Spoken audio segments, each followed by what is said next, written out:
Good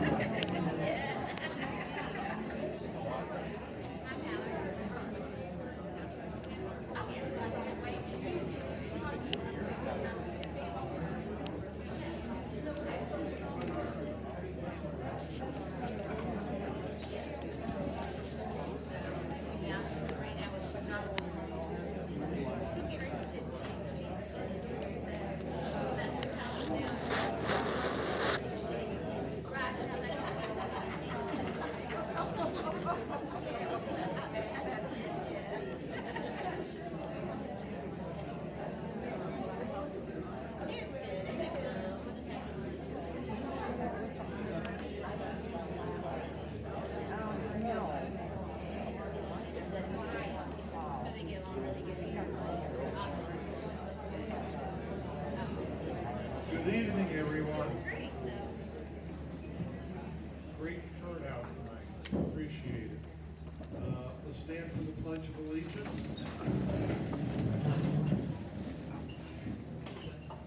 I pledge allegiance to the flag of the United States of America and to the republic for which it stands, one nation, under God, indivisible, with liberty and justice for all. Now we'll keep standing and take a moment of silence. Our neighbors who have loved us, and also our neighbors who are ill, sick, or in the hospital.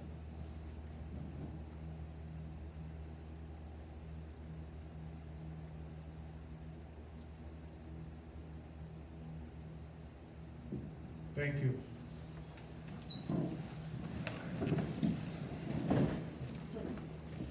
Okay, I want to welcome you to our first FYI.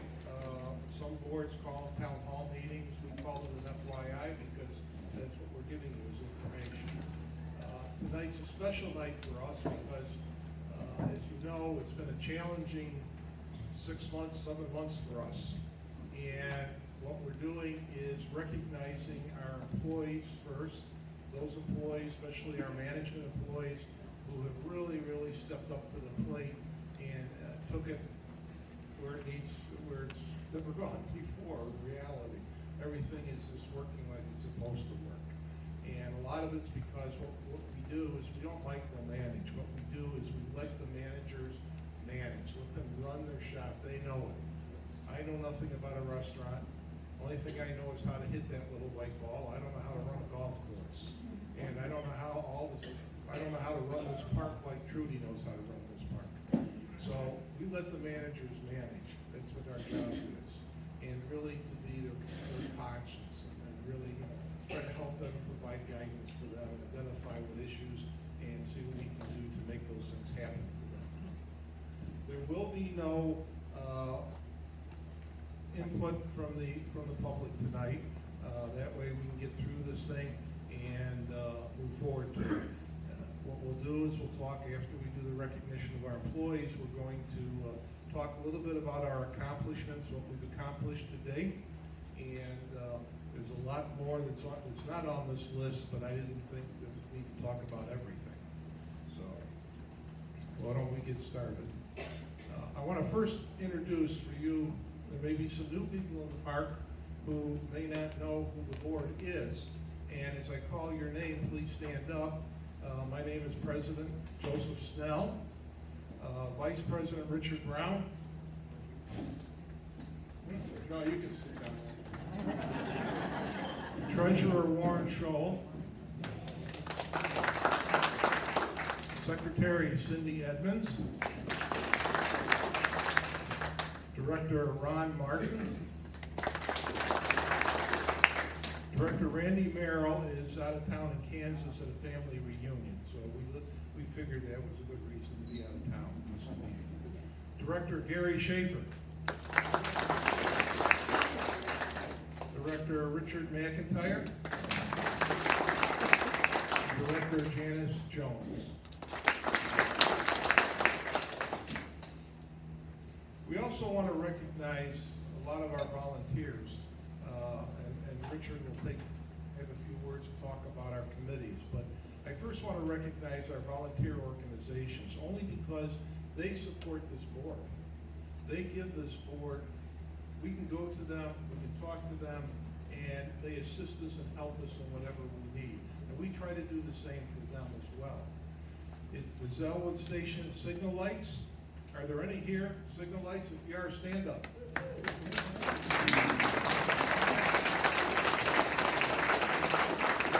A great organization.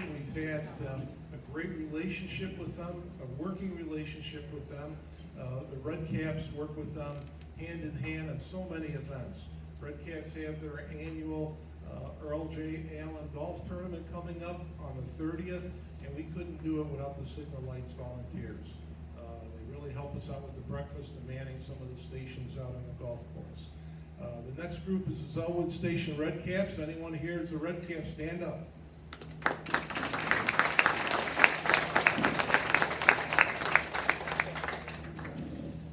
As you know, our main mission really is, we do a lot of things for the community, but our main mission is the medical trailer. We do quite a bit. We donate, or loan out, actually loan, wheelchairs, shower chairs, walkers, canes, the knee riders for those who've got bad, hurt their ankle, break their ankle, can't walk on it. And we've got several other items that we also donate or loan out to the community. And you'd be surprised how many times a week that we do it.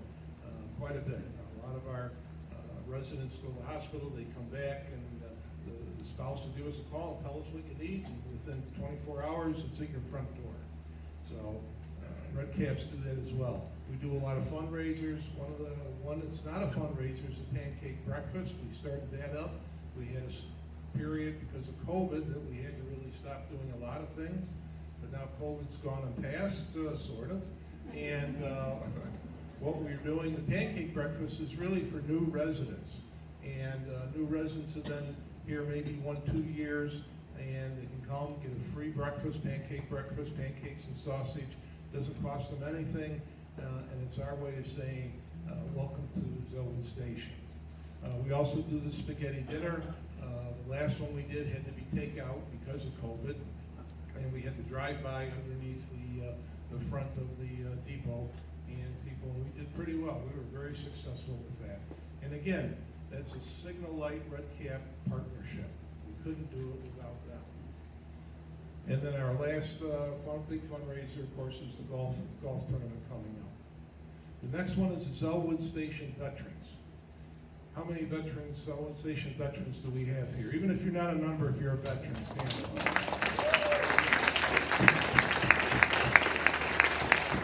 Thank you. Great organization.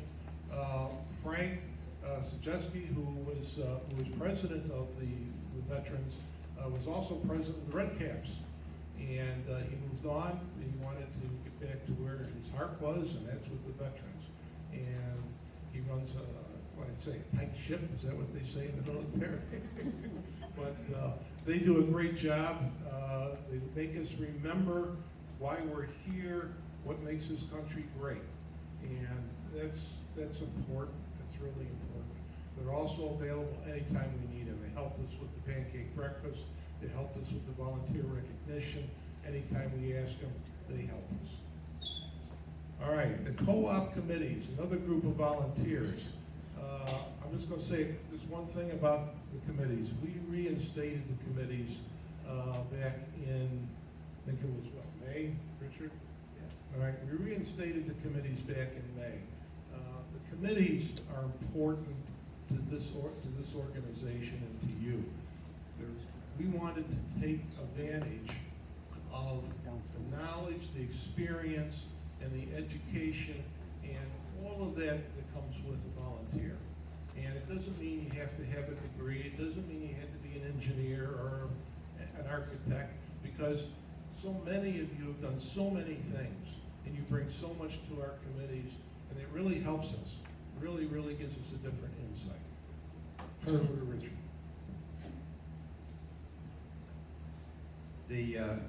As Joe said, the committees are our eyes and ears in the community. When you have a problem, situation, a suggestion, and maybe a criticism,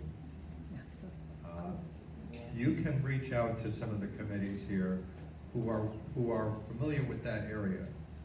The committee's job is to gather information, sniff out problems, offer solutions, and present that to the board for action. So without that input, we can't do the job that we're here to do. So they are invaluable to us, and I want to recognize them as we go through. The Events Committee, headed up by Christine Scott. All people on the Events Committee, please stand.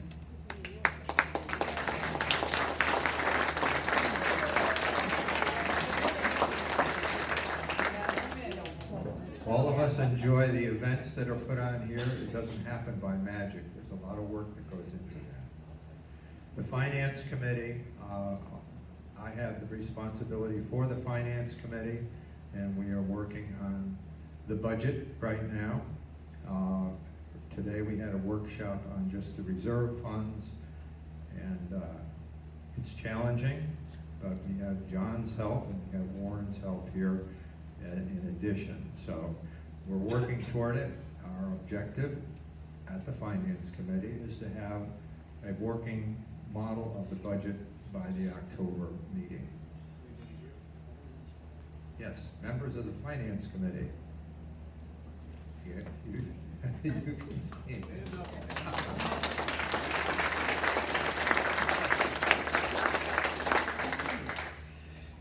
Building and Grounds Committee, headed up by Kent Keegan. Members of Building and Grounds, please stand.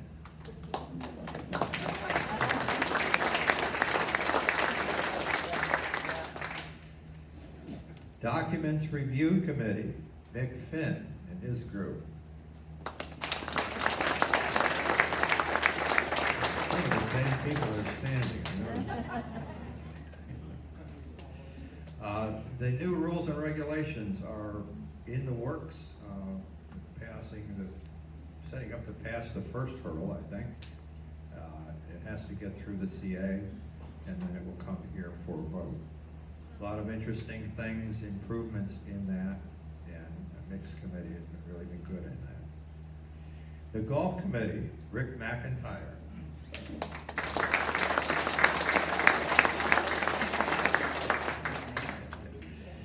And last but certainly not least, the Strategic Planning Committee, John Olson. Is John here? Yes. The Strategic Planning Committee is trying to look ahead, trends that are, we see trends in the park, and new possibilities for a better experience here at Zellwood Station, and looking down the road, where do we want to be several years from now, and try to meet those challenges. That committee recommends things back to the board here for our consideration, and hopefully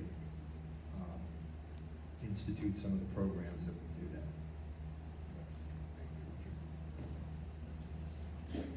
Okay, next is one thing I'm really looking forward to is the recognition of our Zellwood Station staff. Those basically our leadership staff and some of our staff not in leadership are ones who are with us from day one and have led us to where we are today. We've seen great successes in the restaurant, we've seen great successes in the golf course, and our maintenance crew is second to none. And that's both on the CA level as well as the co-op level. We work with everyone. We have a great relationship with the CA and Clyde Coolman and the other three villages. We're talking every week, and we work very close together to address issues. We try to keep them appraised as well as they try to keep me appraised of things that are going on. So it's really, really enjoyable to work in an environment like we have here.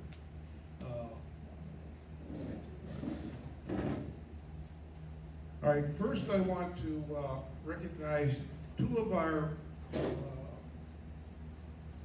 new employees in the administration staff. Carol Francis, are you here? She's not here. She's our receptionist. Stop in and say hi to her. great personality, always got a smile on her face. If you've talked to her on the phone, I'm sure you were not disappointed. Leslie Scott. Leslie, would you please come up here?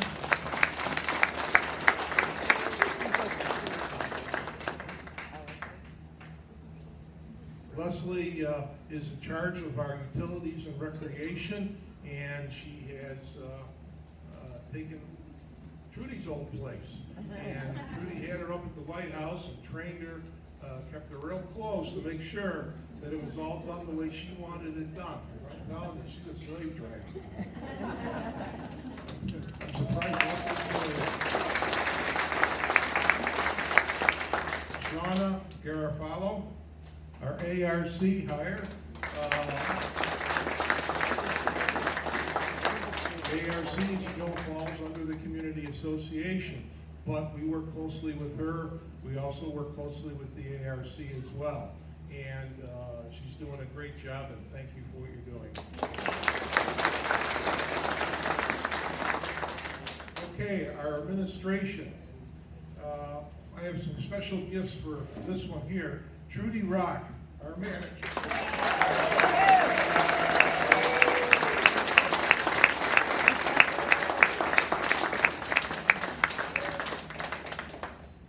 As you know, Trudy took over during a tough time. The White House, working out of the depot. She actually took the leadership along with Richard Brown in getting that White House back together again. And I tried to get in their way. They pretty much told me to get out. Because I would do that. The next one is Peggy Pinkerton, our assistant park manager.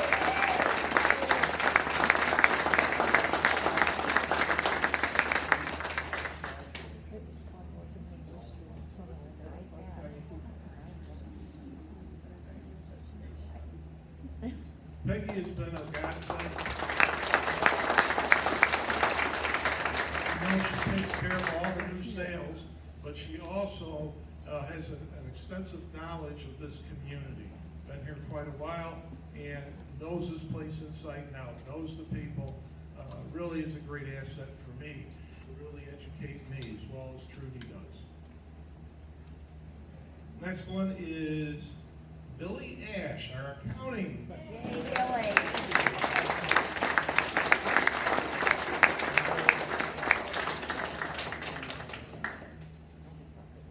Coming in every morning into the office, I always make my first stop with LaToya and Billy because they're just so friendly, so outgoing.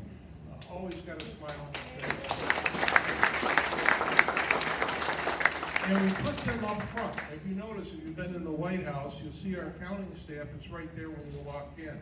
We want to keep that kind of environment and atmosphere. Keep our staff right up front. So if you want to talk to them or see them, they're right there. And I don't think they mind being bothered, do you? I didn't think so. Except by me and Cindy, right?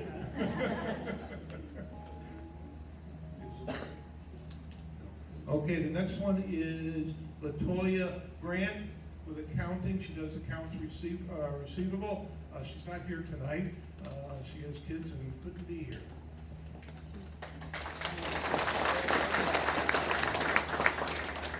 Our next group is our maintenance group.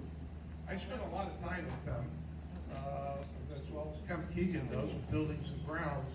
And I think Kemp will attest to the fact that we probably got the finest maintenance group anywhere. I work with a lot of maintenance people in my past. If one doesn't know it, the other one does. And Mike has been here so long. In fact, he was here, I think, when the first pier was built, right? But he's seen this place grow. He's seen the new sections come in. He knows this park. I mean, he could close his eyes and walk around. I mean, the man is just unbelievable. If I've got a question, I stop in almost every morning and see him, and we talk about a lot of things, not always about maintenance. But the man is amazing, and so is his crew. So, Mike, would you please come up?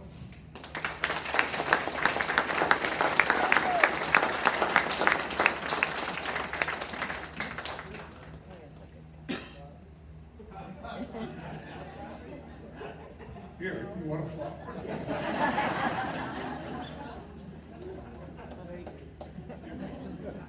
Next one is Oscar Rivera. Oscar, come on up. Oscar has been a godsend. I've never seen a man that knows as much about everything that he does.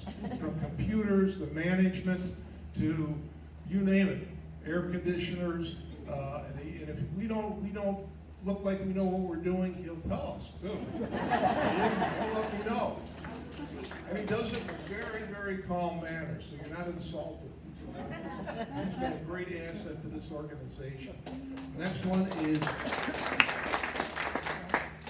Joel Ramos. Joel, come on up.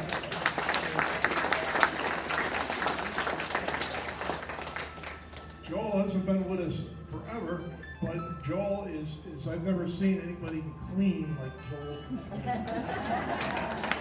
We did the deep clean, and that man can clean, I'm telling you.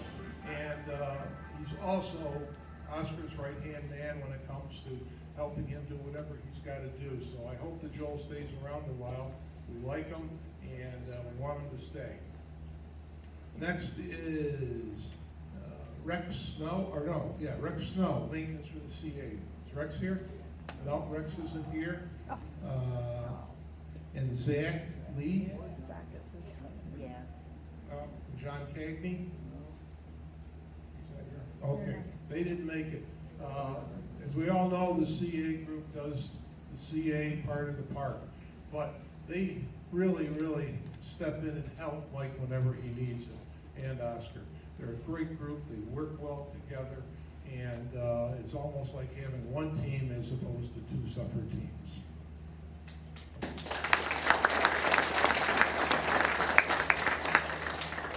Next is our restaurant. Unfortunately, Gerald Brown, we call him G. G couldn't be here. He's the manager of the restaurant, and he had some dental surgery done today, so he didn't feel like he should be here. He might be salivating from he's not here. But G has taken the leadership. He's taken that leadership. He runs the restaurant. Believe it or not, we just let him run his restaurant because he knows what he's doing when it comes to food, when it comes to what you want, what you need. He's trying new dishes out there to see if you like it. He's also looking to prepare a new menu. We've also hired another vendor, Cheney Brothers, food distributors, and because we really needed to start becoming competitive with our food costs. Because one thing we identified was that our food cost was far too high, really eating into our revenue and our income. So by bringing Cheney Brothers in, it became very competitive with Cisco, who is still our main, I believe, our main vendor. But what's happened is Cisco now says they can match Cheney's prices.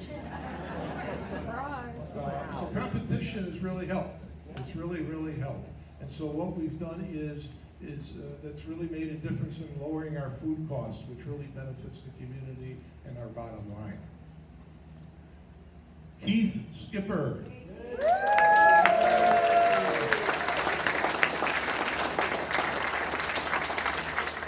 There is not a dessert that I've tried that I didn't like. Although his bread pudding is second to none, I gotta tell you that. Keith is here right up to the end of the day. And he's a hard worker and a great chef, I gotta tell you that. He knows food inside and out. And hopefully Keith will stay with us a long time because we got some plans for this restaurant. Okay, Larissa Douglas, board supervisor. Larissa keeps those waitresses working hard. She keeps them in line. She's monitoring them constantly, as well as serving herself.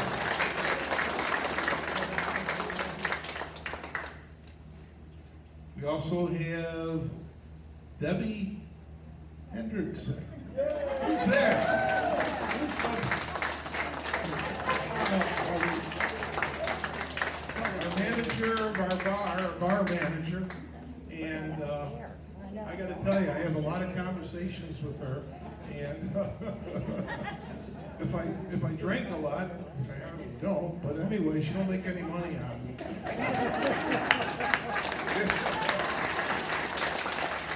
But she's also, for one person behind the bar to do what she does is amazing some nights. To get those tickets from the waitresses and also take care of the people at the bar.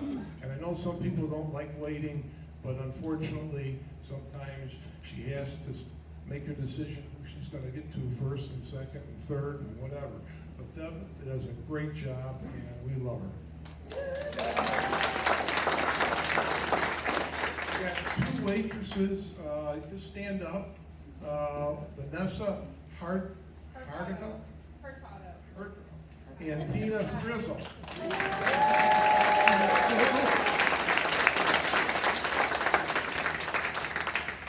Yeah, everybody knows these two. Okay, golf course.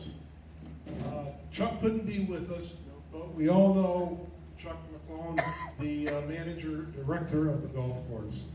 Chuck works extremely hard to make this one of the best golf courses in Central Florida, and he's pretty much done that. We've seen a huge increase in our revenue. That's because more people are coming here to play golf from outside, and that's all attributed to Chuck. Chuck has made the course with a beautiful course. It's played well, and there it is. Other is Daryl Dorsett here. Daryl, get up there, buddy. Daryl's the assistant manager.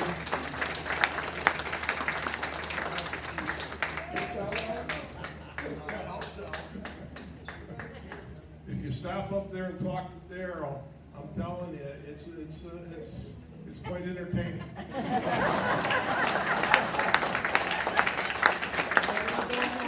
Daryl, between his full-time job now, is also coordinating the Earl J. Allen Golf Tournament for the Red Caps as well.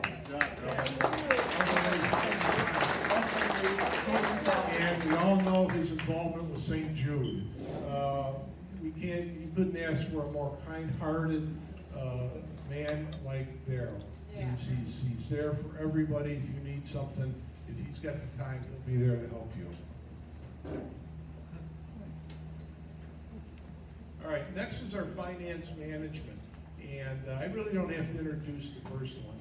I think that everybody knows him. But Warren, would you stand up, say a few words, and introduce your friend? Stand up. I get the honor to say a few words tonight, and this is a very upbeat night, and we want to keep it that way.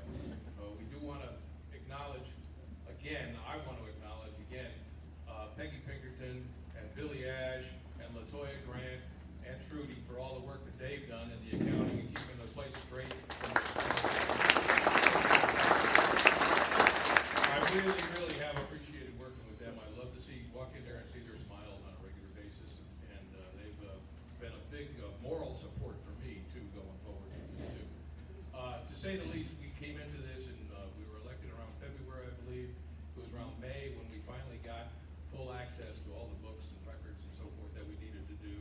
And we, along the way, we discovered that there was problems, there are challenges that need to be taken care of, that we need to look at, we need to study, we need to fix. And from the beginning, you may recall that I talked about the fact that we do have a very complex organization here. We are just not a little homeowners group, homeowners association. We have the golf course, we have the restaurant, we have water and sewer department. And of course, we're also, by contract, ultimately responsible for helping the CA with their books and their accounting structure. So there's a number of little moving parts and businesses within the scope of what the co-op does. I've also always maintained that we need to have a level of professionalism within our organization that will help us keep things on the straight and narrow, keep us on the path moving forward, recognize our equity, recognize our strengths, and help us build on those financial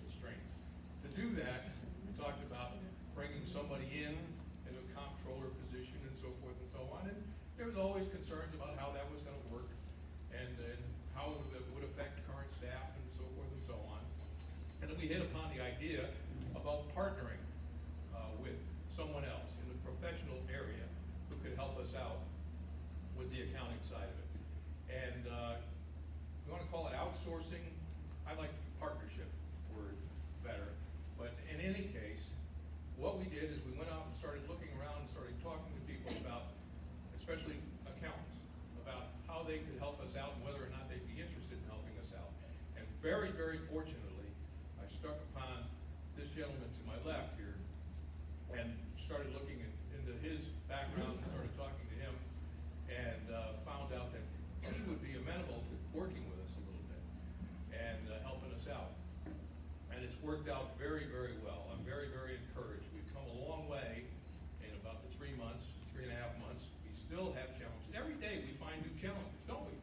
Every day we find new challenges in the accounting and bookkeeping structure. But we're going to meet those challenges. We're going to move forward.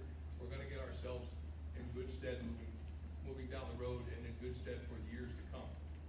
So, without further ado, I just want to introduce the gentleman to my left. His name is John Campion Jr. He's a native of Maryland. He is a Disney fanatic. And he moved down here because of Disney. He is married and has 2 daughters, I believe. He is a graduate of Union University in Tennessee, and he earned his BSBA in accounting there, graduating at the top of his class.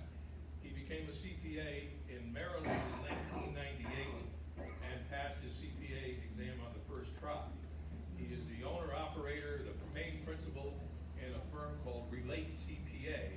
And one of the reason he chose that name, I'm going to step on your toes there a little bit, is that it relates to his clients. He wants that communication. He wants that dialogue with his clients. He wants to work with them and help them out on an intimate basis and make sure everybody's getting the answers that he wants, that they want, and that he wants. And one of the best things about it is I'm working with John now for a couple of months, is I'm really, really pleased to say he likes us.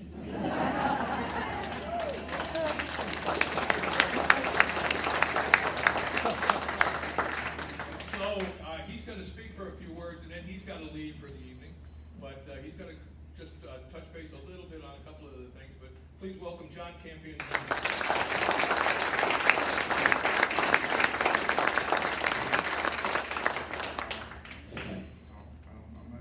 I don't do this. Like, I'm at a computer at a desk, and I'm talking to people one-on-one. This is new to me. Have mercy.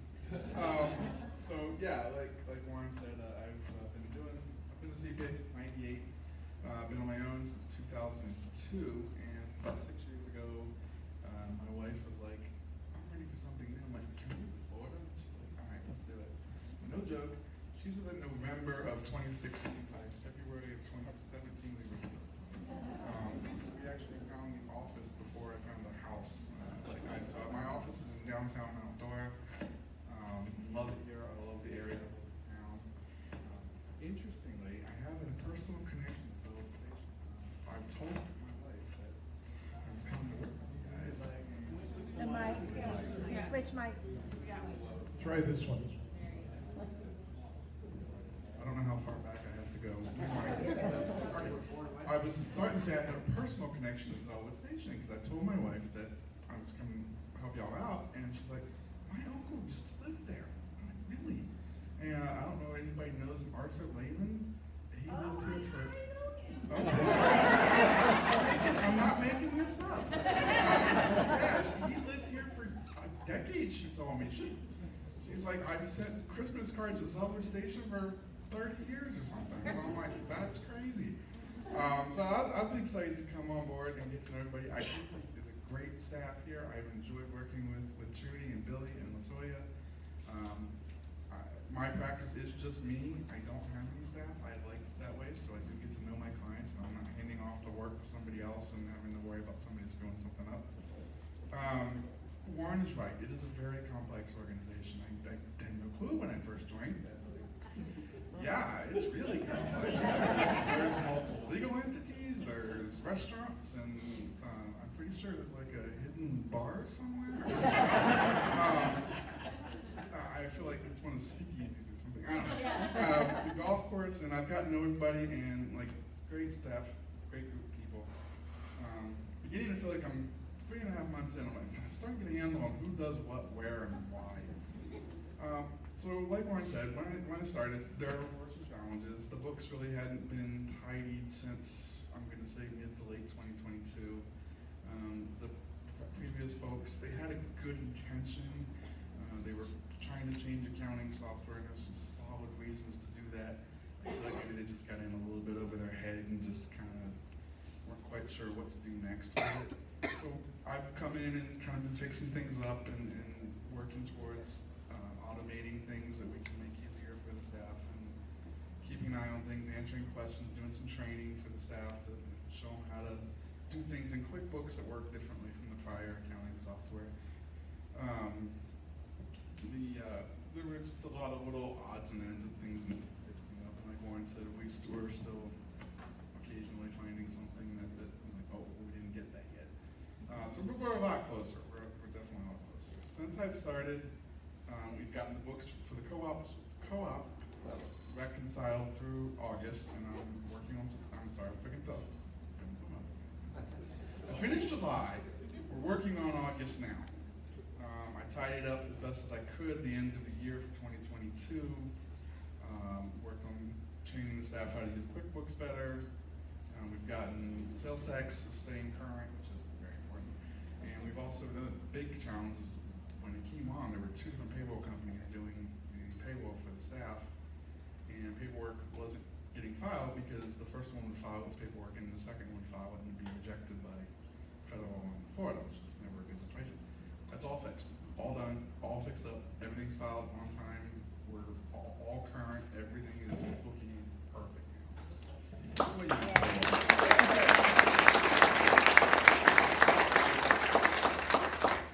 So basically at this point, where we have to go is to finish up. I just started working on the CA. Should have that done this week or next, and then the utilities, and then basically kind of keep an eye on things going forward. My goal is to automate some of the work that happens at the restaurant and the golf shop now. That's manual work to make that simpler for the staff. And then we want to get budgets into QuickBooks for 2024, letting us generate even better reports for you, the finance committee. And then the ultimate goal, really, here's the big one. So I want to get a clean audit report for 2023. I've got to start communicating with the auditors. We approach the year end, but I firmly think that's possible. I don't see why that would be a problem. I can't promise. I'm not the auditor. Clarity. Because I'm working on the books. So that's what I got. I'm going to go back to Disney World now.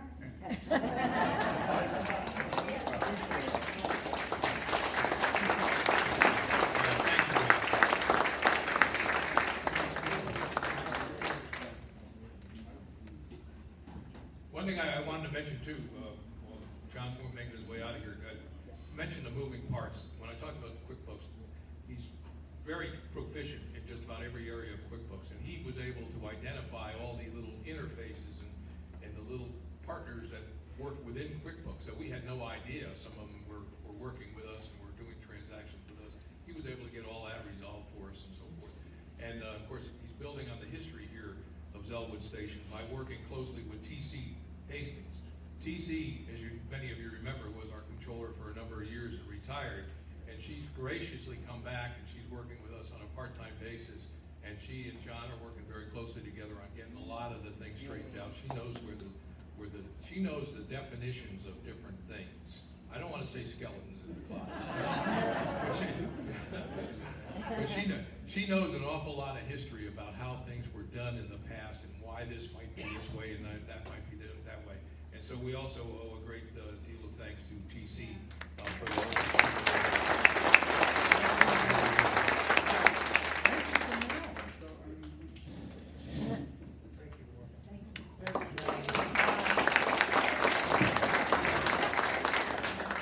I told John you'd never have to do this again.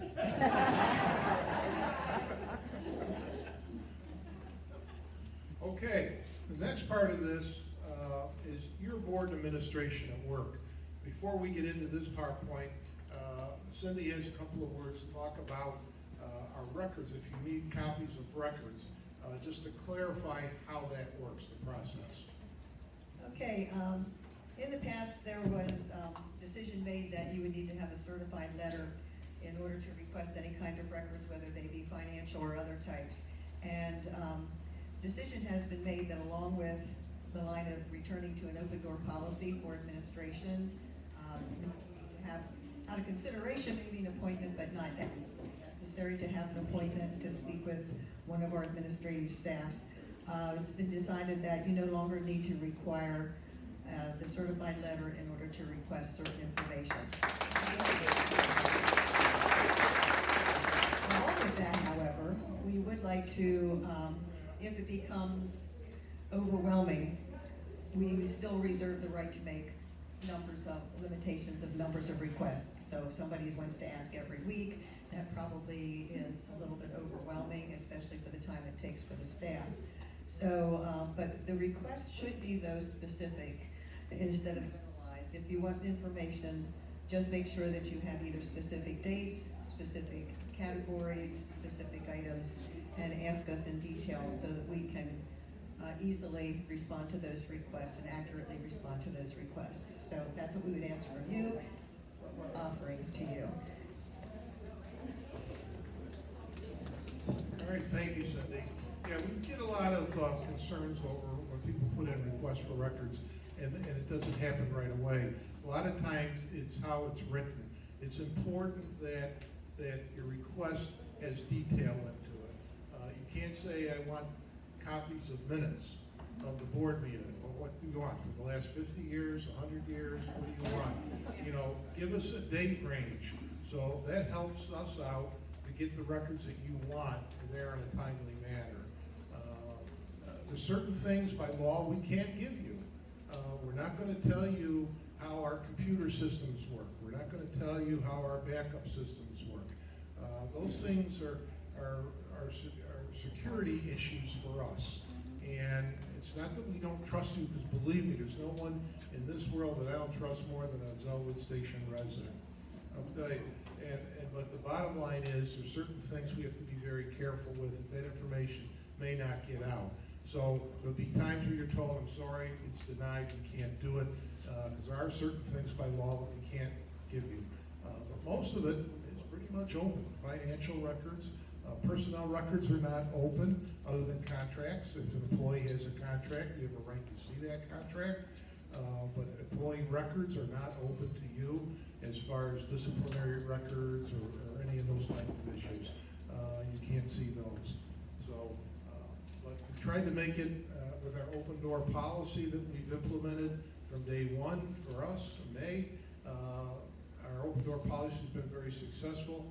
And if you come in and you want to see Trudy, you may have to wait a couple of minutes, but you're not going to have to make an appointment. She's going to come right down and talk to you. And that's what's important.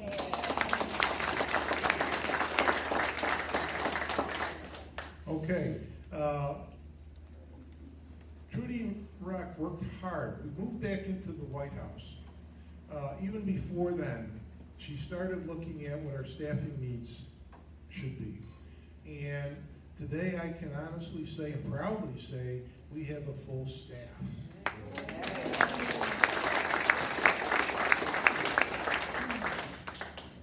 The ARC is staffed, the utilities department staff, the accounting department staff. We have our assistant park manager, Peggy, and of course we've got our park manager.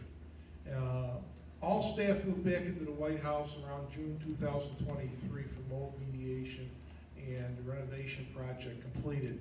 A lot of that was because, well, a lot of it was because of Richard Brown and Trudy Rock. And where'd Mike Russell? Mike left, but Mike was really the one who, they marked out the orders and what we needed to do, and Mike and his staff did it. We went out, we did not hire a lot of vendors. My philosophy is that if we've got the staff that can do the work, why spend the money to bring in vendors that can do it? They rebuilt the walls. They rebuilt and put up walls, did everything that needed to be done. I think the only thing we hired out was the carpeting. That was it. That's all we had to do. So that saved us quite a bit of money on that. And that's what we need to do, is use the skill we've had and that we have. Restaurant open door policy, a restored open door policy to the administration. We talked about that. You walk in there, Trudy will talk to you, she'll meet with you that very day. Billy and Latoya are right there when you walk in on the right side. And Mike, sometimes Mike's there and sometimes he isn't. Sometimes he's out on the road doing, supervising his men and making sure the job's being done right. But we're very pleased, and I think most of the feedback we get from you is that it's very good. People are happy, happy that they finally feel that, because the White House is your house, you know. It's not my house, it's not Trudy's house, it's your house. This is your building. This is your restaurant. You own it. We all own it. And because of that, we want to make sure we treat you like owners. That's the key, is making sure you understand that this is your park, this is your place where you live, and you're an owner. Thank you. Yes.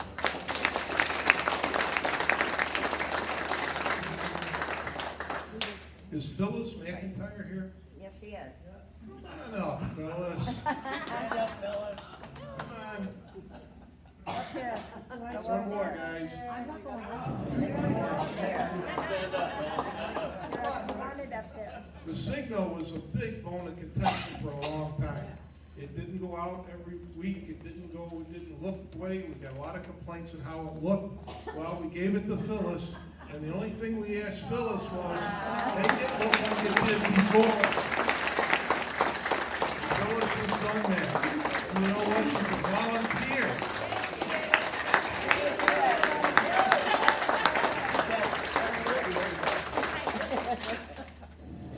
Phyllis Everybody else also can has get been this. successful in helping us restore Channel 11, its full functioning resource of information. My biggest concern is waiting for what I want to see come up. This takes forever. Should have some type of remote that we can get it to where I want it to go. It takes forever, but I understand there's so much going on in this park, there's going to be a lot of information. We reinstated all volunteer committees. The website refreshed and data and records file have been updated. And I want to thank my wife, Melita Snell. She took a lot of interest and time in restoring the file. And you probably notice I use it a lot. Yes. You get a lot of information from me, okay? Because in my previous job, one thing I learned as a chief of police in a large community was communication with the people that I serve. That's important. They want to know what's going on. Because if they don't, then they become angry, and they get a little upset. And my guys out in the field had to deal with it. Well, I don't want you upset. I don't want you angry. You may not like everything you read, but the bottom line is we're giving you the information.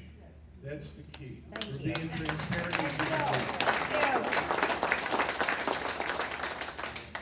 We also implemented a complaint process for lawn care issues in the park. That has been, what I think, very successful. If anything, I go by the feedback that I see from the Zellwood Station 55 Facebook page. It used to be every other post was something about lawn problems. So what we did we met with Dora Landscaping. We had a one-on-one come to Jesus meeting with them. And we basically, what they did was they brought on board a gentleman called Jose, and he's the site manager, site supervisor here for Dora Landscaping. How many people have met Jose? Nice guy. He's concerned. He cares. He wants to make sure they're doing the best job they can do. He's got his hands full. You really do. When you got an operation that big and the amount of work you got to do, it's hard to keep on top of everything. But I don't see all the complaints on Facebook anymore. I don't see those complaints like I used to before. We have a complaint process. You got a problem with your landscaping, you immediately call our receptionist. She'll fill out a complaint form, or you can come in and fill it out yourself. And that complaint form, one copy goes to Trudy, the other copy goes right in Jose's mailbox. He picks them up every day. And he will address them. I see him out in the field all the time. He's in the park every day, all day, while his people are here. And I think we've made a lot of success. We've made a lot of positive strides with that process. Employees. Well, when we first took office, we didn't realize that the employees' benefits had been cut dramatically. Some of the employees, our health benefits, for example, we pay 70% of their premiums. Most of them go to the marketplace and get their health insurance, and we pay 70% of the premiums. That's been what we've done for quite a while, I guess. We looked at having health. We also had a committee, and we looked at offering them health plans, but that was extremely expensive in this market today. And so having them shop for themselves and us paying 70%.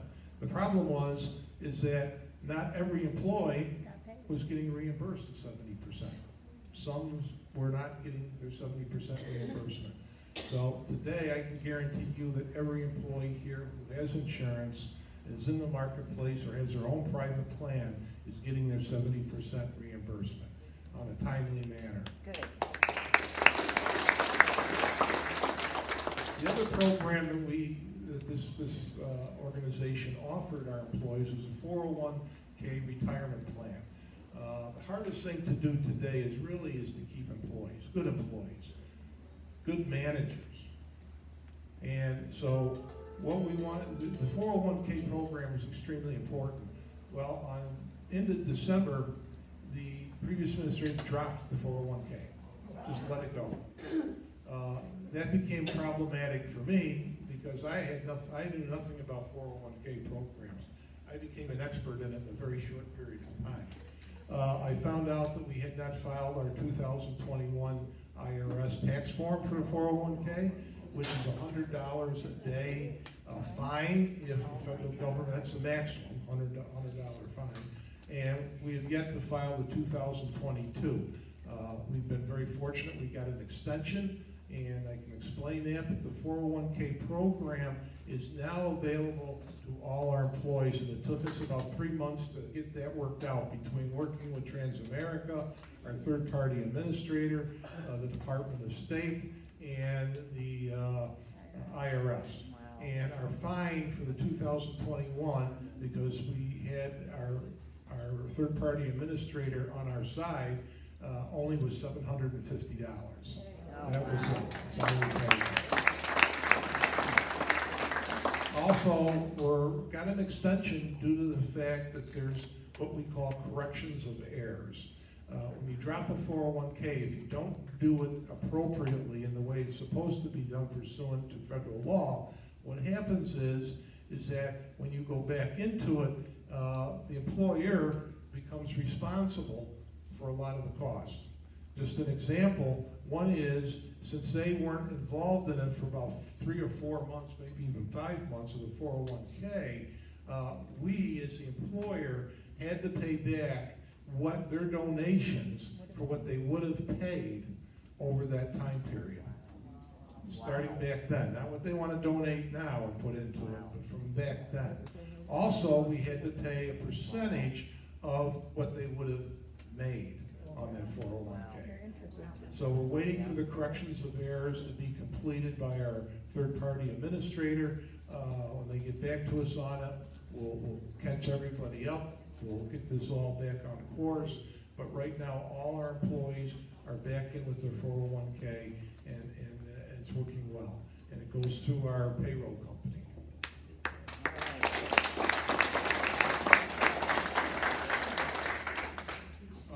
We also hired OMS payroll company to process our payroll, our 401k, and the benefits for our employees. One of the things that was lacking, because they were our payroll company back in 22, and then they left us, and then we hired them back. What happened was we found out that we really didn't know how much vacation time any of our employees had, or how much sick leave they had. There was no record of that. It was hard to do. TC at that point came in, started working with OMS to set this whole payroll system up. But she also worked with each and every employee, interviewed them all, got all of their records back, and OMS now is tracking all their benefits forms so they know how much time they have, how much sick leave they have, how much, whatever other benefits that they may have. OMS takes care of that for us. But that was, TC has been really beneficial in making that happen for us.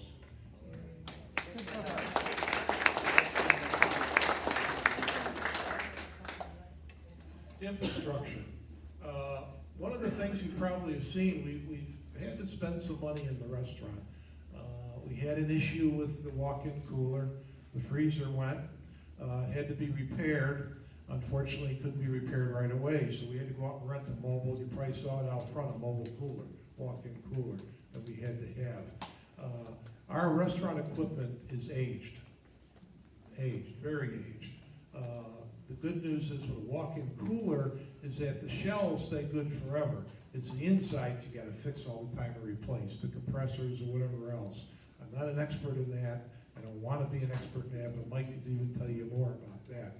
But we got it fixed, it's up and running. We also decided, since that is probably our greatest asset, financial asset in the restaurant, that we needed to have a maintenance program, a routine maintenance program by our vendor for those walk-in coolers, and we did that.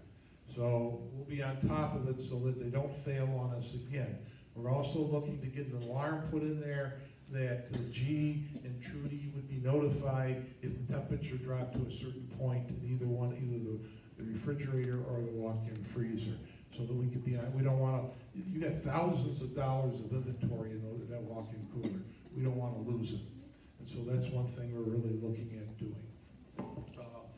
Before I go anyplace else, I want Mr. Ron Martin. I asked Ron because we need to look at a replacement policy for the restaurant equipment. We don't want to wait until it breaks to replace it like we've been doing. And so I've asked Ron to take this chore on, and he's going to talk a little bit about that. Actually, Trudy was concerned about it. So was G, and we got together and we made an inventory of all of the equipment in the restaurant.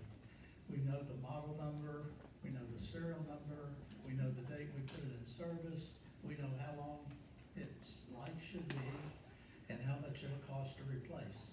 So we've now got our arms around all of that equipment. And I'm really impressed with our restaurant crew that we have. I'll tell you this one thing. Last year in August, our restaurant had lost $131,000. This year in August, our restaurant's only lost $46,000. Oh, wow.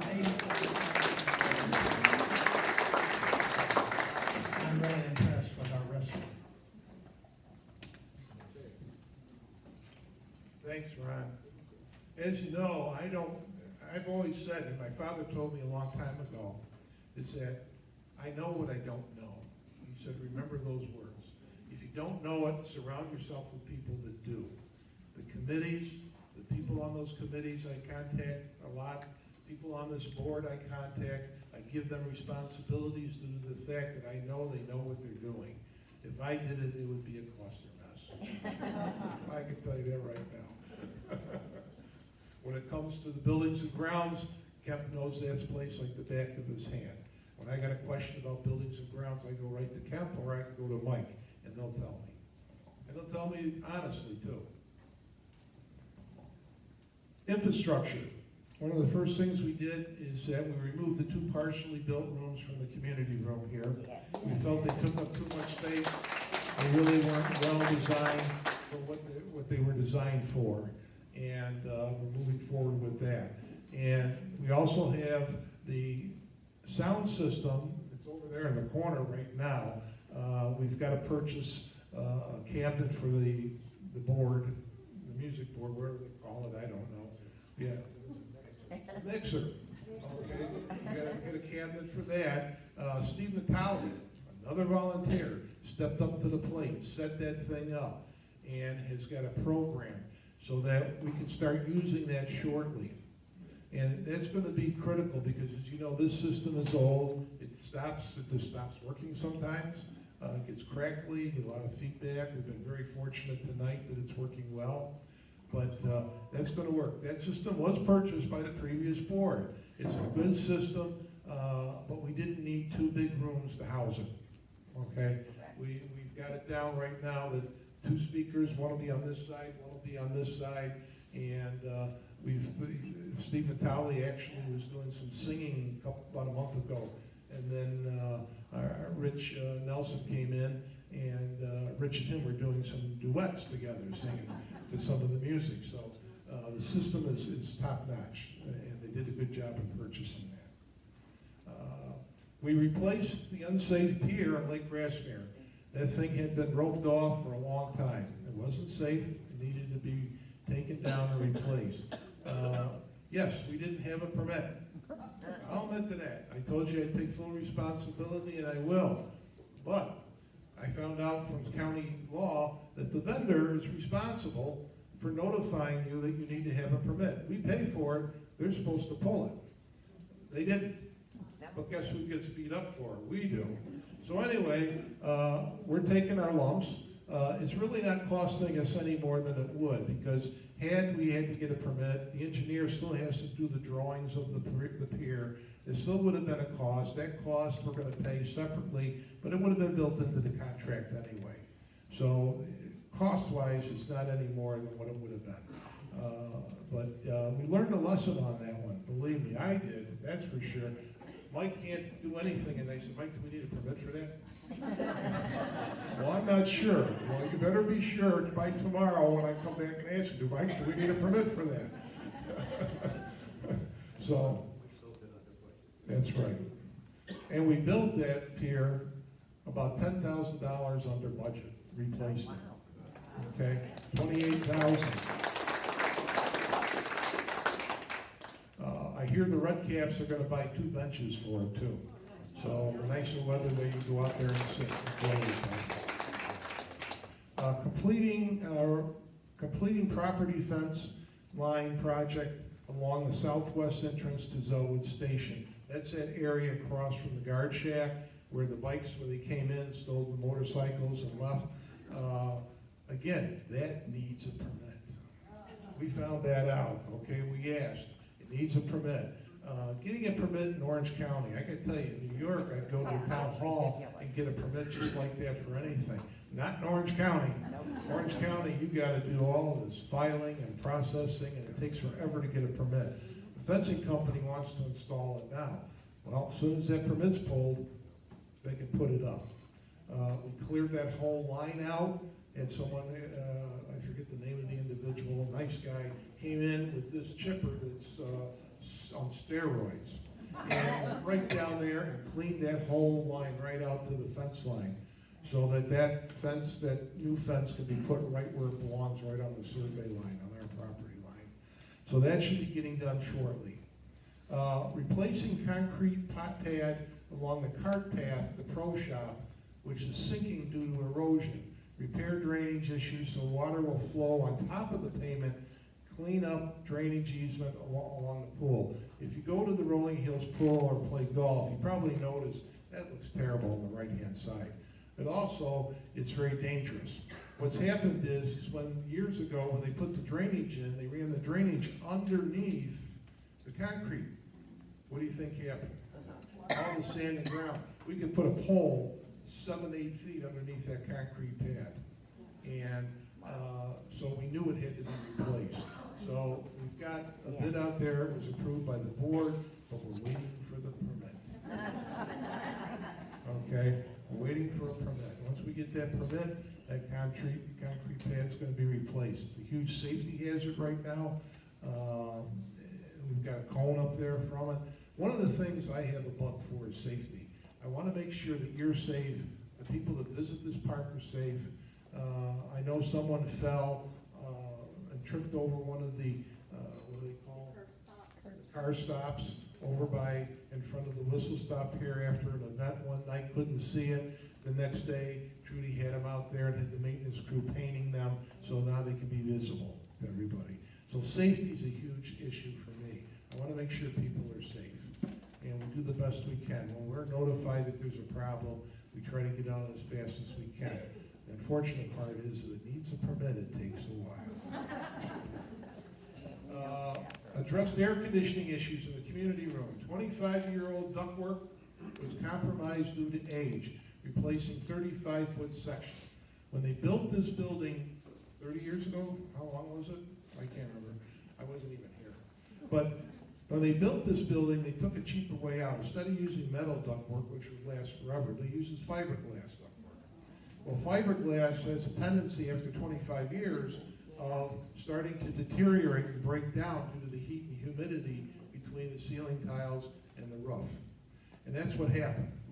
Over here, as you walk out the restaurant door into the kitchen, right there, there's a right angle duct that serves this area. There's 2 air conditioners and air handlers. One of them is for this room here. So when it comes out, it comes this way. What happened was, it blew a big hole in the top of it. And we thought it was the air conditioning system. So we did a lot of looking, and then we went up and looked at the ductwork and found it was the hole in the ductwork. Wasn't getting any air traveling through here. And so the air conditioning, our vendor came in, put a patch on it, and now we got a temporary solution. That's temporary because all the ductwork between there and the curtain area is the main ductwork coming in. From there, it narrows because it goes to what they call the diffusers. Here's stuff I'm learning. I never even knew what a diffuser was, but now I know. So what it does is it comes this way, but it narrows, and then the air has more power to get through and then serve the diffusers coming through here. Well, we went up there, we looked at the air conditioning line all the way down, but the air conditioning ducts from the curtain back to where the hole, where the right angle was coming this way, they're all compromised. They're ready to fall apart. It's just a matter of time. And so right now the board is looking. We've got a vendor that's going to come in. We got quotes. We got a vendor, very reasonable price to replace all of that ductwork from the curtain back to the kitchen door. And that should solve our problem because when we looked this way, the vendor said he didn't see any problems. He says it looks pretty good. So we're very pleased to hear that. We don't know how many more years we're going to get. The question came up, let's replace all of them right now. Well, when we looked at what it would cost, it'd be probably close to $100,000. The grid work's got to come down, tiles got to come down in order for them to get up there and do a proper job. So it's about $100,000, maybe between $90,000 and $100,000 to do this whole room here. So we really feel that we can piecemeal this as it happens. When there's damage to any of the ductwork, we can replace it. In the long run, it's going to save us a lot of money doing it that way. Unfortunately, we have to use fiberglass. You can't put metal and connect it to the fiberglass, just won't work. That's what I thought, but I was told, no, it doesn't happen that way. So, and right now, we've got the temperature set at 72. It's 72 in here, it's 72 in the kitchen, or the restaurant area, but that's served by a different air conditioner. So that problem's been diagnosed, and we're hoping next week that the vendor will be able to start the repairs on that. Unfortunately, we're going to have to close the building down for 3 days. They've got to shut the compressors off, the air conditioners off, the air handlers off. They've got to go in, remove the ceiling tiles, ductwork between the curtain and back to the kitchen door. And we're afraid if people are coming in here, there's going to be fiberglass dust everywhere. We don't want that, not for you. So my goal is that next Wednesday night there will be cornhole. That's my goal. But I can't promise you that. Okay. Deep cleaning, clubhouse. One of the things that I believe and strongly believe is that we are a premier resort community in Central Florida, and we should take pride in what our buildings look like. We should take pride in how we look. We have people coming in here every day wanting to move into Zellwood Station, and when I first took a look at these floors and especially the floors back there. These floors hadn't been waxed in years and cleaned and stripped. The floors back in the kitchen had never been professionally cleaned since the day they were put in. Okay? And I think you may have seen some of the pictures on Facebook and what it looked like when we started cleaning them. The black line here and it got clean. So one of the things we did was went out and got quotes to do it. You wouldn't believe how much it cost, the vendors. So we decided, let's look at purchasing our own professional floor cleaner. One that does everything it needs to do, that one person can operate, not three. When we first cleaned these floors the first time, our old machine, there was 3 people doing it. One operating the machine, the second one had to move the electrical cord behind them, and the third one had the wet dry vac behind them picking up the water. So it took all 3 of our maintenance people a whole day just to wash this floor. Okay? So we eventually said, listen, for the price of the new machine, we use it once, it will pay for itself. And it did. It was less than what it would have cost if we hired a vendor to do both that area and this area. The other thing is, if you've noticed, that we're once a week, every Monday, we're coming in and they're cleaning those floors. That new machine is phenomenal. You'll see the chairs up on the tables. They do that on Saturday night. Monday morning, our crew comes in and one person washes that entire floor every week, get the grease and food and dirt off and keep that thing. Because I always said the rule was a 5-second rule. Well, it wasn't even a 1-second rule. Now you get the 5-second rule back. Okay. This floor here, I thought came out as good as it could, because there's still some brown spots, but what I've been told, that's from years and years of dirt grinding into the tile. Can't get it out. But I'm impressed with how well that machine worked, and how well our crew did it. Our crew, during the deep clean, we put 5 coats of wax on the floor. The kitchen vents were professionally cleaned. Came in, a company did, got the grease out, cleaned out the vents, cleaned out everything.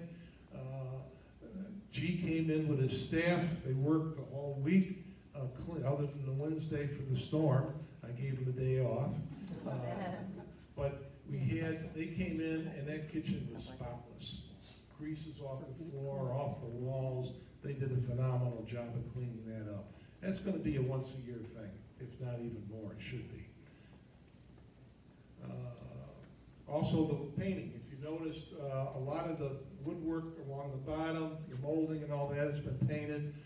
We also steam cleaned the only vendor we brought in was Stanley Steamer to do our partition. They came in. They did a marvelous job. That is the cleanest I've ever seen it. That's right. I mean, it was amazing how much stuff was just coming off of that. But we looked at it and we said, you know what? This may be something we can do too. Maybe we can look at a steamer. Maybe we can do this ourselves next time. Why should we pay somebody else to do it? We can do it for a quarter, 10% of that price. So my goal is really to make it self-sufficient as we can be. Do what we can do. That really is going to reduce a lot of our costs instead of bringing vendors in. Bathrooms were touched up and painted. Some of the toilets had to be repositioned, plumbing had to be redone on them. That was done. Just yesterday, we found out that, or this morning, we found out that the sink in the handicap stall in the men's room was been pushed down and is falling off the wall. wow. So within half an hour, Oscar's already got a replacement sink and putting it in. So that's all done. Infrastructure. We spent a lot of money on removing trees. As you know, a lot of the water oak and a lot of the diseased trees we've had. Did we get them all yet? No. Okay, but we spent a lot of money on them this year. But it's something we're not going to have to deal with next year because we're dealing with it this year. And so the budget will reflect that we won't have to be dealing with that next year. But we removed several diseased and damaged trees from the property. We've really turned no one down. and it's because of the danger. Again, safety is a big issue. The golf course, we moved, I think, 17 trees. I did not know the pine trees have a lifespan. They do. So a lot of them, I mean, golfers are complaining because it looks like the limbs are gonna come down. Some of them did. You'd see them on the ground. We didn't want anybody getting hurt. So we authorized Chuck to bring in a company and take down 17 of the trees and remove the stumps. And Warren can attest to my stump driving. I didn't see the stump of my golf cart went right up on top of it.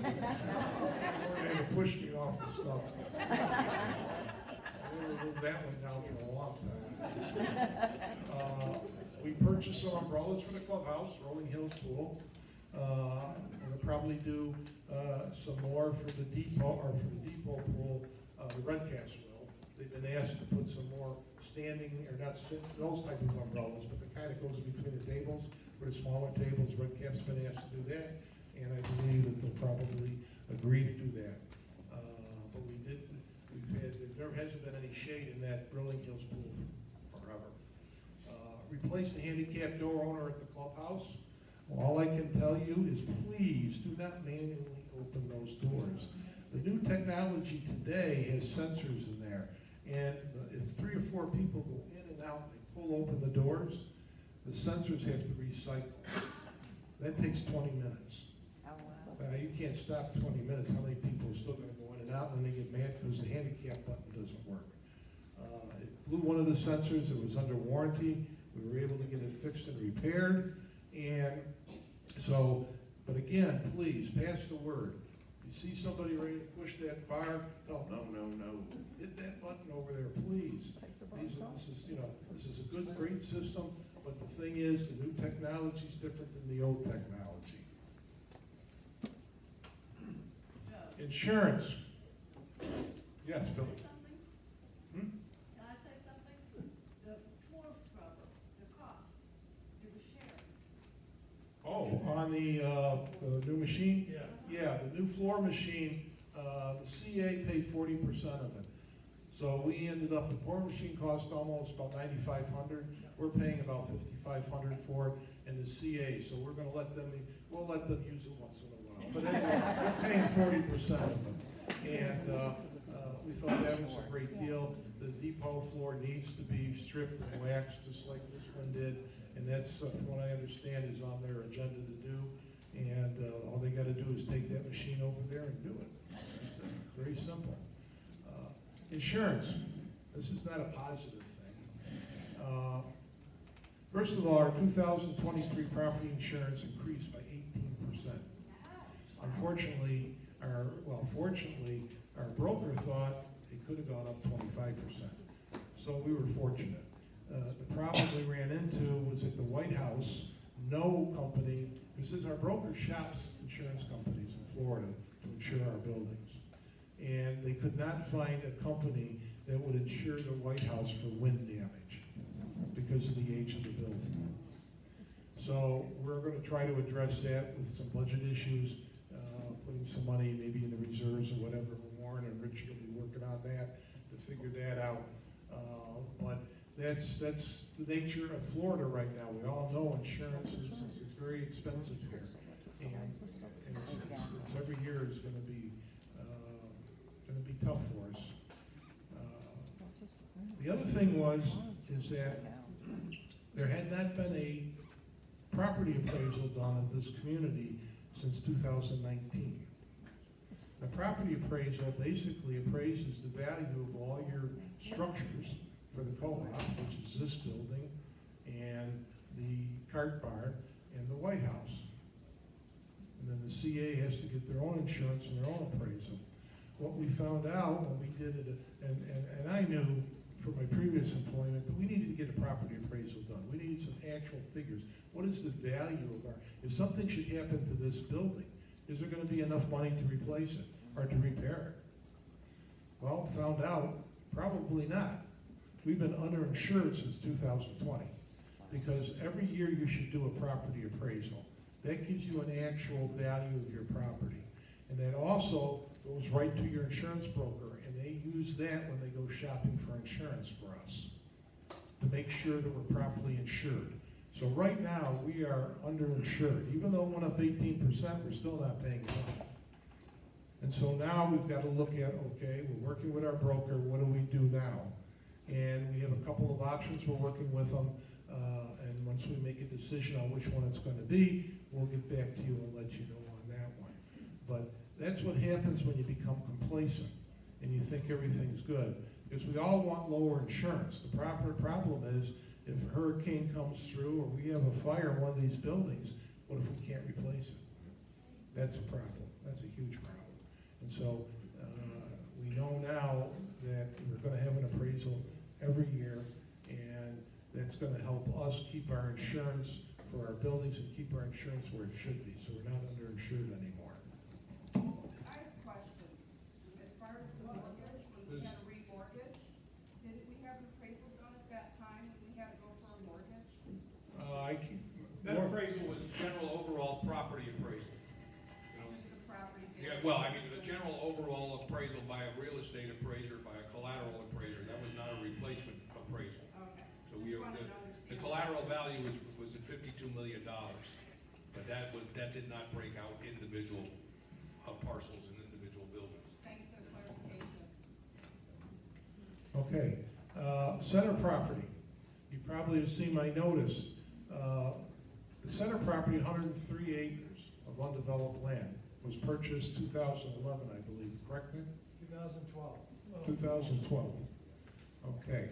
Anyway, for about several years since then, we've been paying about $33,000 in taxes on that. That property had remained residential, zone residential all those years.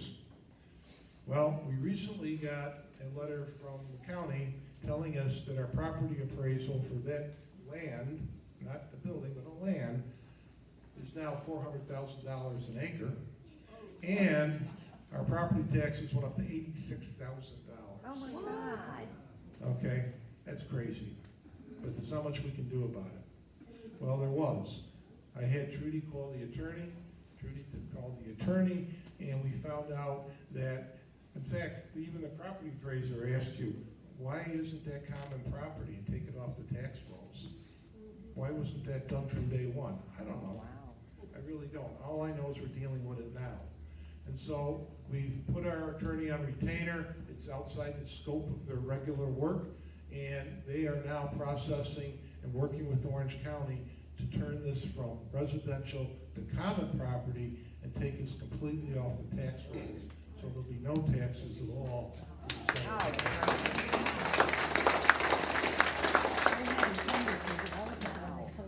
And then there's no downside to this. If for some reason a future board wants to develop a parcel, they can take that parcel and rezone it back to residential without a problem and develop that parcel. You don't have to keep the whole 103 acres zoned residential for that. It doesn't change the zoning. Looking ahead, our finances are moving ahead as discussed by Warren and John. And a lot of that is way over my head. Thank God we've got Warren and John and Richard here, who are just unbelievable when it comes to finance management. But I'll tell you something, it's been a long haul, but we're almost there. We're almost there. And I couldn't be prouder of these three guys. They work their butts off. Also, Betty work. Betty's a quiet one, never says anything, but she is the author, going to be the author of our next budget. And we're real excited about that. So, and she told me it's going to be a good budget, right, Betty? That's right. But Betty's on the finance committee, and she worked in accounting for bookkeeping for many, many years in her previous life, and I've never seen anyone that can look at a budget like that, and numbers like that, and put it all together and make it happen. She does a great job. Okay.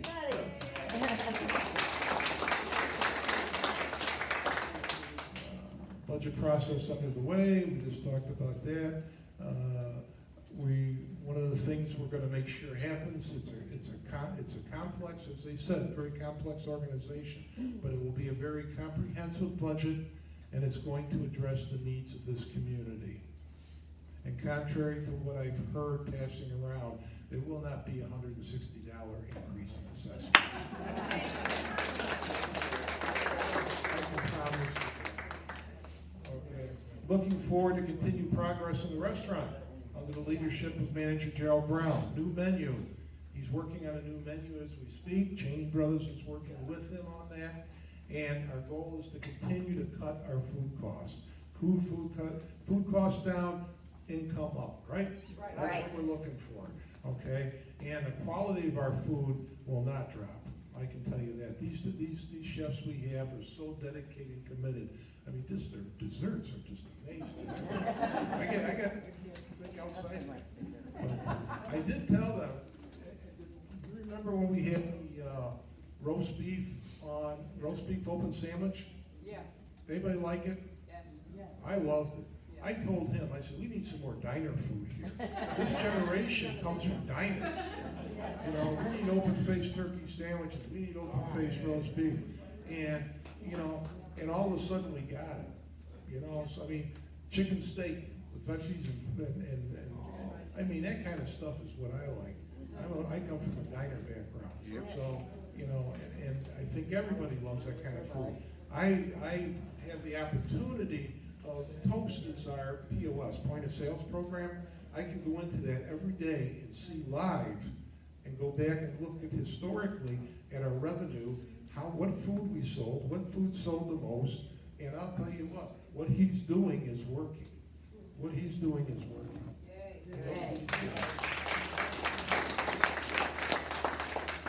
Ron talked about the restaurant equipment.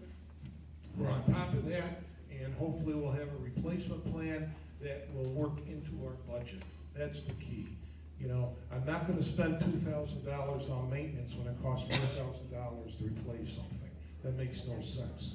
But this plan that Ron's coming up with will give us a good idea of how we need to budget and replace the equipment that's in there. We've already replaced one sandwich board, I guess freezer unit, or whatever they call it. Yeah, cooler and all that. We replaced that one. We had to replace a beer cooler because the cost to repair was like 50% of the purchase price, which made no sense. We are looking to improve the patio area out here with some minor improvements to enhance comfort and aesthetics. We're looking to replace all the cushions in those chairs. I think they've been around as long as this building's been built. You sit in them, God, okay? The ceiling fans, one of them's not really working, but that doesn't mean it can't work. So the maintenance is gonna be looking at that and see if they can get them back up in operation. Painting, I mean, just trying the aesthetics. I think when we cleaned the floors, it was like it was a brand new room, wasn't it? Yeah, we cleaned the floors, brand new room.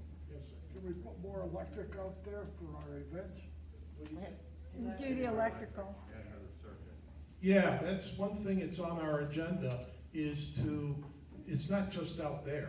It's in here. Well, our electrical system is as old as this building is, and what they've done is added more and more. And there's some outlets you can't even plug a coffee pot in there, it doesn't blow it. So what we're looking to do is we're gonna be bringing someone in to inspect our entire electrical system in this building and give us an idea what the issues are. That's one of the things we want to do. So again, we can budget that and get that in the budget as well. So we know, and we're probably, you know, one step at a time, one baby step at a time in order to do that. But you're right, there's outlets along this wall, but they're all tied into one outlet. And if you plug something into two of those, which Rich will tell you, if you plug in something into those outlets, that just blows the circuit breaker every time. And Cheryl knows that from working the golf tournament constantly. Yeah, terrible. So we want to fix that. That's one thing. But I'm also concerned about the safety of the building, the people in here. So we want to make sure that electrical system is aged and let's have somebody look at it, knows what they're doing, and give us an appraisal of what needs to be done to update it. continue to support the golf course, which has seen significant increase in player and tournaments. Chuck has a plan to meet his financial goals in 2024. He's looking to even generate more revenue. He wants to generate more revenue. He has a plan to do that. He was at the finance committee and did his presentation for the budget, and I was impressed. I know that Richard was impressed as well, and everybody there was impressed. One of the things we do as a board is we let the managers manage. We don't get involved in their business. I don't know how to run a golf course or a restaurant, so my job is really to try to problem solve if they tell me they got a problem. If it's something they need to get done, we try to find a way to get it done. That's the key, because if you keep this golf course in top-notch shape, and the amenities in that golf course are kept and maintained, you can guarantee people are gonna come here and play, and they have been. Dressing service contracts. Door landscaping's not up until 25. So we're not worried about the garbage, though, I believe is up, the contract. So we're gonna be looking and we're gonna be tearing that contract apart, and looking at it. I don't hear a lot of complaints about our garbage pickup, but from what I understand, there's some changes that the company wants to make. I'm not 100% sure they're good for us. We have to really look into that, because we all kind of like what we have. And I'm not sure we can keep it that way, because again, technology, manpower issues and all of that drive the market. But we're gonna do our best to keep it the way it is, at a reasonable cost. Resident directory, my last thing. Resident directory, I've been told by Peggy, will be here in at least 6 months. I'm holding her to that. Or 6 weeks. 6 weeks. I'm holding you to 6 weeks. So hopefully the new director will be here in 6 weeks. Other than that, I got a question for Trudy. When they sign, when they buy, do they have an emergency contact? We like that, yes. Yeah, one of the things we'd like to have that would really benefit us is for an emergency contact number, if you've got one. Someone that you can depend on, that we could call, something should happen. I mean, if you have to go to the hospital, your house is vacant, something happens, who do we call? Okay, we definitely don't want to be calling you because we know you're not coming back right away. So, you know, you got other things on your mind. So if you've got emergency contact, and that can be anybody, it can be family, friends, neighbors, whatever, but if you could really stop by and give us a name for someone we can put into your file, and that way we've got it, it would be really beneficial. So that's all I've got, folks. I tell you what, I just got one little thing I want to read, that this board and administration want to thank you for your continued support. We are committed to fairness, integrity, and honesty in our efforts to keep this community the premier 55-plus community in Central Florida. We have a lot of work ahead of us, but with your continued support and commitment, we will succeed at every level. We can't do it without you. Thank you.